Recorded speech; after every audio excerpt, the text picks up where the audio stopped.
तो ऐसे झूठे मक्कारों से, योगी आदित्यनाथ जैसे झूठों एक से नारा दिया था मजबूत। भाजपा के द्वारा कि बटोगे तो कटोगे। इस तो हम जाति हिंदू में देखा नहीं जा रहा है हैं, कि 3 बड़े नेता हैं कोई अलग। नेता नहीं, केवल मैं नेता हूँ, बाकी देखिए, गुलाम। भगवान राम में मेरी कोई आस्था नहीं। कहते हैं कि मेरे पास बहुत ज्यादा जनधार है, लेकिन आप नहीं कई मंचों से लगातार स्वामी प्रसाद मौर्य, केशव प्रसाद मौर्य और बाबू सिंह कुशवाहा को गाली देते नजर आते हैं, ऐसा क्यों? देखिए, पहली बात तो मैं माँ बहन की गाली देता नहीं किसी को, लेकिन जिसका दिल जलेगा वो गाली देगा, कुछ ना कुछ बुरा भला कहेगा। बसपा में ये दोनों नेता बड़े बड़े कद पे थे, बहन जी के बाद दूसरे नंबर पे। लखीमपुर खीरी में ढकेरवा चौकी में लखनपुरवा गांव है, वहां मौर्य समाज के एक 22 साल 23 साल के लड़के को दबंग आदमी ने उधार ले लिया। वो किराने की दुकान चलाता था, उसका पैसा नहीं दे रहा था, तो उसकी 15 दिन शादी बची थी उस बच्चे की, उस नौजवान की। तो उनके घर गया दबंग व्यक्ति, कहा जब तक पैसा नहीं दोगे नहीं जाएंगे। और बसपा की सरकार थी, 2011 की घटना। और वो बच्चा जब उनके घर गया, नहीं, नौजवान गया पैसा मांगने, उसकी 15 दिन शादी बची थी, वो पैसा नहीं दिया। उसने जो पैसा देना चाहिए दबंग व्यक्ति को, पैसा न देके उसने अपने प्रभाव से पुलिस वालों को बुला के उसे थाने में बंद करा दिया कि ये हमारे घर में घुस के चोरी कर रहा। पूरा गांव गया थाने गवाही देने की, बच्चा उधार दिया था वो मांगने गया था, लेकिन पुलिस वालों ने एक नहीं सुनी। बसपा की सरकार में पुलिस ने पीट पीट के ढकरवा चौकी में उस बच्चे की हत्या कर दी। जिस बच्चे की शादी 15 दिन बाद बारात निकलनी थी, उसकी अर्थी निकली। ये कहाँ गले चले गए थे? उत्तर प्रदेश के कैबिनेट मंत्री थे बाबू सिंह कुशवाहा, स्वामी प्रसाद मौर्य। अगर ये बोलेंगे नहीं, न्याय नहीं दिलाएंगे, तो केशव देव मौर्य जैसे जितने दिल जले बिरादरी को, वो गाली देंगे। इनका वो भाई नहीं था। अगर इनको उसको भाई मानते, ये उसके बिरादरी हो सकते हैं बाबू सिंह कुशवाहा, स्वामी प्रसाद मौर्य, लेकिन उसके भाई नहीं थे। अगर उनके भाई की हत्या होती तो जरूर बोलते। बहन जी की सरकार थी, अगर बहन जी बिरादरी का व्यक्ति होता तो बहन जी पूरा आग लगा देती, डीएमएसपी सबको सस्पेंड कर देती। लेकिन चूंकि मौर्य लड़का था, इसलिए कोई नहीं बोला। और उसका नुकसान क्या हुआ कि उन्हीं पुलिस वालों ने, उसी ढकरवा चौकी ने बगल के गांव के एक नौजवान को फिर ला के पीट के 2012 में मार दिया। तो आप कितनी हत्या चाहते हो? और हम कब तक चुप रहेंगे? और मैंने चिट्ठी लिखी थी इन लोगों को, लेकिन ये नालायक दोनों एक शब्द भी नहीं बोले। तो जब बोलेंगे नहीं, न्याय नहीं दिलाएंगे, तो गाली तो सुनेंगे। और उतना ही नहीं, आज केशव प्रसाद मौर्य उप मुख्यमंत्री है उत्तर प्रदेश का, लेकिन उसे स्टूल पे बैठाया गया और बैठ गया। उसे स्टूल बैठने क्या समाज का अपमान नहीं हुआ? क्या उसका अपमान था? क्या सम्राट अशोक महान का अपमान नहीं हुआ? तो अगर आप अपमानित करोगे तो मैं गाली दूंगा। अगर आप पूरे उत्तर प्रदेश में, शीला मौर्य की हत्या आजमगढ़ में हुई, तिवारी लोगों ने काट डाला। बदायूं में बलात्कार हुआ, छोटी बच्ची 6 साल की बच्ची। सीतापुर में बलात्कार हुआ। ललितपुर में देवेंद्र कुशवाहा की पुलिस ने पीट के हत्या की। कहाँ मर गए थे सब नेता? अगर नहीं बोलेंगे, नहीं खड़े होंगे समाज के लिए, तो केशव देव मौर्य गाली देगा। मैं तो कहूँ समाज के सब लोग गाली दो। आप राम को मानते हैं भगवान या बुद्ध को मानते हैं?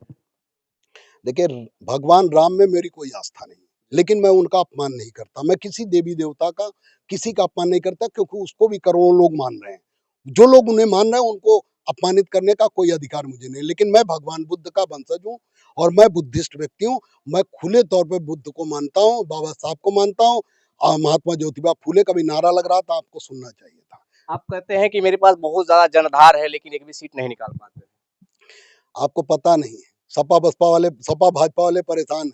बसपा हमारे वजह से गर्त में चली गई। पहले पूरा वोट मौर्य लोग, सारा वोट मौर्य कुशवाहा साहब के सैनी बसपा को देते थे, हमने हराया। हाँ, ये ठीक है, सीट नहीं निकली, क्योंकि हमारे पीछे लोग, बहुत से लोग दुश्मन पड़े हुए हैं। सपा ने, भाजपा ने 2012 में, हम जब पश्चिमी उत्तर प्रदेश में मजबूत हुए, बिजनौर में, मुरादाबाद में, भाजपा ने हमें कमजोर करने के लिए, हमारे एक कार्यकर्ता जो साइकिल से भी नहीं थी जिसके पास, उससे निकाल कर करोड़ों रुपया देकर हमारी पार्टी कमजोर करने के लिए, महानदल कमजोर करने के लिए नकली पार्टी राष्ट्रीय महानदल बनवाया। उसके बावजूद हम 48,000, 35,000, 32,000, 2 दर्जन सीटों पे पहुंचे। बाबू सिंह कुशवाहा भी पार्टी बनाए, आज तक 2,500, 250, 300, 500 वोट तक नहीं पाए। हम जो वोट पाए हैं, 2 दर्जन सीटों पे हम 35,000, 32,000 से लेके 48,000 तक पाए, सेकंड नंबर पर पहुंचे। और सही बात तो ये है कि उसके बाद महानदल को रोकने की ये साजिश हुई कि हमारे पास जो मजबूत प्रत्याशी है, उन्हें सबको तोड़ लिया गया। तो जब प्रत्याशी मजबूत नहीं आने दे रहे हैं, तो तोड़ लिया। इसलिए हमने हराने जिताने का फार्मूला निकाला। हमने पूरे उत्तर प्रदेश में समाजवादी पार्टी को कई सीटों पे जिताया और कई सीटों पे हराया। और आपको बता दूंगा, लिख के भेज दूंगा, आप पता कराइए। वो खुलेआम कहते हैं कि महानदल के लोगों ने हरा दिया। आप चले जाइए आगरा में, फतेहपुर 2 लोकसभा है, फतेहपुर सीकरी और शहर की सीट। फतेहपुर सीकरी जो देहाती सीट है, उसमें महानदल का सबसे ज्यादा जनाधार है, 2.5 लाख वोट है। वहां एक विधायक भी है कुशवाहा, लेकिन वहां एक बलात्कार हुआ कुशवाहा समाज की महिला के साथ। योगी जी की बिरादरी ने कहा, एक शब्द नहीं बोले कुशवाहा जी, और बल्कि भगा दिए। और समाज पूरा महानदल के साथ खड़ा था। और 2024 के चुनाव में वहां सपा नहीं लड़ रही थी, वहां कांग्रेस लड़ रही थी। कांग्रेस ने हमसे समर्थन नहीं मांगा, और वहां के जो प्रत्याशी थे भाजपा के, वो हमारे पुराने उनके संबंध थे। उन्होंने, राजकुमार चहार जी ने मेरे घर आके हाथ जोड़ के समर्थन मांगा और कहा कि जैसे कहेंगे कार्यक्रम कराऊंगा। मैंने कहा मुझे एक बड़ा कार्यक्रम करा के समर्थन देना। उन्होंने कहा जैसे कहिए। उन्होंने सारे संसाधन मुहैया किए, बस ट्रक सब रैली करवाई। और उतना ही नहीं, जबकि ये मैंने नहीं कहा था, लेकिन उन्होंने कम से कम 10,000 लोग जुटे थे उस रैली में, ज्यादा ही।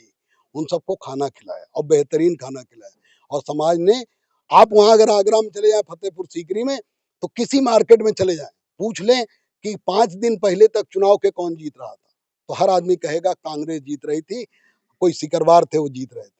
लेकिन चुनाव में कौन जीता? भाजपा जीती। कैसे? आप किसी से पूछ लिए, कहेंगे महानदल जीता। जब प्रत्याशी नहीं आते तो ये मुसीबत रहती। जो आपका सवाल है बिल्कुल वाजिब है कि हम जीत नहीं पाए, लेकिन हमने तमाम जिला पंचायत बनाए, दर्जनों। पश्चिमी उत्तर प्रदेश बदायूं में हमारे यहाँ 3 जिला पंचायत जीते, आज भी एक जिला पंचायत, बाकी 2 तो भाग गए, यादव जी थे। लेकिन एक लोधे राजपूत है, राजपूत समाज के, वो आज भी हमारे साथ महानदल में है। हम अभी दौरे पे गए थे तो हमारे साथ साथ थे गाड़ी लेके। तो हमने दर्जनों जिला पंचायत जिताए, तमाम लोगों को विधायक हराया, तमाम लोग जिताया। ये सही है कि अपनी पार्टी में नहीं जिता पाए, लेकिन हमने सपा को कई जगह हराया, भाजपा को कई जगह हराया। एक ही जाति में देखा जा रहा है कि 3 बड़े नेता है, कोई अलग। नेता नहीं, केवल मैं नेता हूँ, बाकी गुलाम है, कठपुतली। वो लोग भी तो अपना पार्टी बना के चला रहे हैं। कौन पार्टी चला रहा है? स्वामी प्रसाद मौर्य भी अपना पार्टी बना लिए। स्वामी प्रसाद मौर्य अभी पार्टी बनाए हैं, हाँ। कोई जानता भी नहीं। लेकिन उसके पहले वो क्या, अभी एक इंटरव्यू हुआ, उनसे कुछ लोगों ने पूछा कि क्या आप बसपा में जा रहे हैं? तन बसपा की नीति सही होती तो सोचता। हमसे अगर वो सवाल पूछिए कि क्या आप बसपा में जाएंगे, भाजपा में जाएंगे, सपा में जाएंगे, हम कहे पागल हो रहे हो क्या? मैं क्यों जाऊंगा? मैं अपनी पार्टी के मालिक हूँ। अगर वो अपने पार्टी को उन्हीं को एहसास होता तो ये क्यों कहते कि बसपा की नीति सही हो जाए तो हम चले जाएंगे? तो वो पार्टी नहीं चला रहे, मजाक कर रहे हैं। बाबू सिंह कुशवाहा पार्टी के राष्ट्रीय अध्यक्ष थे, पार्टी बनाए 2012 में, और 14 में उनकी पत्नी गाजीपुर से चुनाव लड़नी चली गई, बिना किसी गठबंधन के। तो पार्टी चलाना, नौटंकी करना। और उतना ही नहीं, उनके ऊपर एनआरएचएम का घोटाले का आरोप है, 69,000 करोड़ का, और उस पर सीबीआई की जांच चल रही है। और सीबीआई सरकार के अधीन होती है, केंद्र सरकार। भाजपा ने उनसे खाली पार्टी इसलिए बनवाया जिससे महानदल को कमजोर किया जा सके। भाजपा ने, जो भारतीय जनता पार्टी ने कभी भी कुशवाहा मौर्य को कैबिनेट मंत्री नहीं बनाया, उस भारतीय जनता पार्टी ने केशव प्रसाद मौर्य को हारने के बाद भी डिप्टी सीएम बना रखा, केवल केशव देव मौर्य और महानदल की खौफ की वजह से, जिससे महानदल मजबूत हो। अमित शाह जी ने मुझे 2015 में बुलाया। इस नाम में क्या सच्चाई हम जानना चाहेंगे? किस नाम में? केशव प्रसाद मौर्य, केशव देव मौर्य। मेरा नाम केशव प्रसाद मौर्य है, लेकिन जब भारतीय जनता पार्टी ने मेरे खिलाफ साजिश की, मुझे कमजोर करने के लिए मेरे ही नाम के व्यक्ति को पैदा किया, तो मैं समझ गया कि पहचान खत्म हो जाएगी मेरी। इसलिए मैंने नाम में थोड़ा सा कंफ्यूजन, थोड़ा नाम में परिवर्तन करके अपनी पहचान बनाए रखी। मेरा नाम असली में आज भी आधार कार्ड में, चुनाव आयोग के वोटर लिस्ट में, हर जगह केशव प्रसाद मौर्य है। लेकिन मैं बोलचाल में केशव देव मौर्य हूँ, उपनाम मेरा केशव देव मौर्य मैंने रखा। और चुनाव जब मैं लड़ा तो मैंने केशव प्रसाद मौर्य एलाइज केशव देव मौर्य कर लिया। तो दोनों मेरे नाम हैं, और मैं केशव देव मौर्य के नाम से मेरी पहचान है। असली में मैं केशव प्रसाद मौर्य हूँ, महानदल का राष्ट्रीय अध्यक्ष। अच्छा, बीच में एक नारा निकला था भाजपा के द्वारा कि बटोगे तो कटोगे, इस पे आपका क्या कहना रहेगा? बटोगे तो कटोगे मतलब हिंदू एक हो जाओ। तो हिंदू है कौन? हिंदू एक हो जाओ। अगर नहीं एक होगे तो मुसलमान बाद में मजबूत होगा, काट देगा। लेकिन भारतीय जनता पार्टी पहले असली हिंदू धर्म लागू करे। इस देश में असली हिंदू धर्म नहीं चल रहा, नकली हिंदू धर्म चल रहा है। असली हिंदू धर्म के अनुसार इस देश में हिंदू धर्म में 4 वर्ण है, ब्राह्मण, क्षत्रिय, वैश्य और शूद्र, और सब कर्म के अनुसार है। वेद के अनुसार पैदा होते सभी शूद्र होते हैं और अपने कर्मों के अनुसार ब्राह्मण क्षत्रिय वैश्य बनते। जो पढ़ने पढ़ाने काम करता है वो ब्राह्मण, जो युद्ध लड़ता है, जो राजपाट करता है या दूसरों की रक्षा करता है क्षत्रिय, जो व्यापार करता है वैश्य, और जो सेवा का काम करता है या जो कोई और काम नहीं कर पाया तो वो शूद्र है। लेकिन क्या ये हिंदू धर्म में इस समय चल रहा है? नहीं। आज ब्राह्मण का अनपढ़ बेटा, मिश्रा जी का, शुक्ला जी का, तिवारी जी का अनपढ़ बेटा ब्राह्मण है, पंडित जी है, और यादव समाज का, पाल समाज का, वाल्मीकि समाज का, जाटव समाज का, सोनकर समाज का, कुशवाहा समाज का, मौर्य समाज का, विश्वकर्मा समाज का पढ़ा लिखा विद्वान जो प्रोफेसर है डिग्री कॉलेज में या दिल्ली यूनिवर्सिटी में, वो शूद्र का शूद्र है। ये नियम हिंदू धर्म का नियम नहीं, ये नकली हिंदू धर्म चल रहा है। इसको बनाया किसने? पहले नकली हिंदू धर्म, पहले असली हिंदू धर्म लागू करे बीजेपी वाले, फिर बटोगे कटोगे नारा बनाए। हम हिंदू गर्व से हम सब कह पाएंगे कि हम हिंदू हैं, लेकिन तुम नकली हिंदू धर्म चलाओगे तो हम हिंदू नहीं हैं। आप अभी अपने आप को हिंदू मानते हैं कि नहीं मानते? हिंदू हैं, सर्टिफिकेट में हिंदू हैं भाई। हम तो बुद्धिस्ट मजहब से हैं, बुद्धिस्ट मान्यता के अनुसार हैं। लेकिन आप कोई भी इस यहाँ गांव में बैठा हुआ भगवान बुद्ध को मानने वाला कोई भी, सब हिंदू ही हैं, क्योंकि सबके मार्कशीट पे, सबके प्रमाण पत्र में हिंदू का सर्टिफिकेट है। तो लीगली तौर पे हम हिंदू हैं, लेकिन मान्यता के अनुसार हम बुद्धिस्ट हैं। तो हम हिंदू नहीं है, नकली हिंदू धर्म को हम नहीं मानते। और बटोगे कटोगा नारा झूठा है। केवल भारतीय जनता पार्टी वोट के लिए हिंदू बनाती है, और जब अधिकार देना होता है, नौकरी देनी होती है, तो पूरी की पूरी नौकरी योगी आदित्यनाथ ने वो शिक्षक भर्ती घोटाला करके कुल अगड़े हिंदुओं को दे दिया। सारे दलितों का, सारे पिछड़ों का हिस्सा खा लिया। तो ऐसे झूठे मक्कारों से, योगी आदित्यनाथ जैसे झूठों से हम दूर रहते हैं। 2027 में आपकी पार्टी किस पार्टी से अलायंस करने वाली है? हम सबसे तैयार हैं। हम वैसे अगर मन की बात की जाए तो हम बहुजन समाज पार्टी से गठबंधन चाहते हैं, क्योंकि विचारधारा के अनुसार वो हमारे नजदीक है, हम उनके नजदीक हैं। लेकिन बहुजन समाज पार्टी के बहन जी को पता नहीं क्या हुआ है, बर्बाद हो रही हैं, लेकिन वो गठबंधन महादल से नहीं करना चाहते। अब उनकी जो भी नीयत हो, अगर हम समाजवादी पार्टी को भी पसंद करते हैं, अखिलेश जी को भी पसंद करते हैं, लेकिन हम बिना गठबंधन के समाजवादी पार्टी की सरकार नहीं बनने देंगे। क्यों?